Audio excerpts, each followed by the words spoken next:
Сәлем қыздар, бүгін біз сіздермен балды тортын әзірлейміз. Мінекей, ең алдымен әселімізді ыдысқа құйып аламыз. Баяу отта асын жағамыз. Содан соң үстіне 160 грамм майымызды, сары майымызды салып, ерігенше араластырып тұрамыз. Қозғап, тез-тез жылдам араластырамыз. Астында отты қатты қоймайсыз, баяулатып қоюыңыз керек.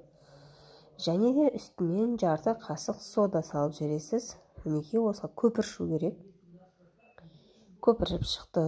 Енді оның астын өшіріп суытып қоясыз. Ыдысымызға 4 жұмыртқаны шағамыз. Мінекей екінші жұмыртқа кетті. Үшінші жұмыртқа және төртінші жұмыртқамыз кетті.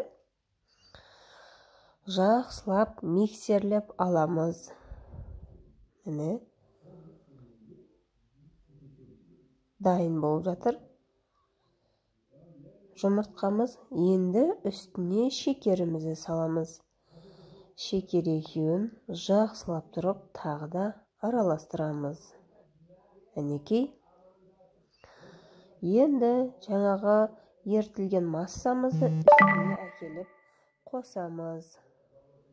Мінекей, тағы да миксерлеп аламыз.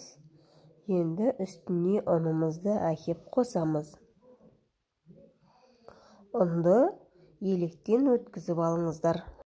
Електен өткізілген коржылар жұмсақ әрі үлпілдеп тұрады. Мынау енді біздің жаңағы тестамыздың құрамы сұйықтау болады. Еш қорықпаңыздар, саспаңыздар, осылай сұйық болады.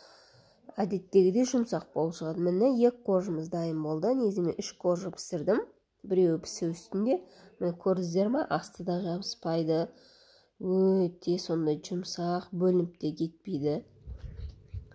Мінекей, видеода бәрі анық көрініп тұр. Осындай жіп жұмсақ болады. Ал енді 3 коржымның жан-жағын кесіп, крем жағып алдық. Міне, әп-сәтте осындай тортымыз пайда болды.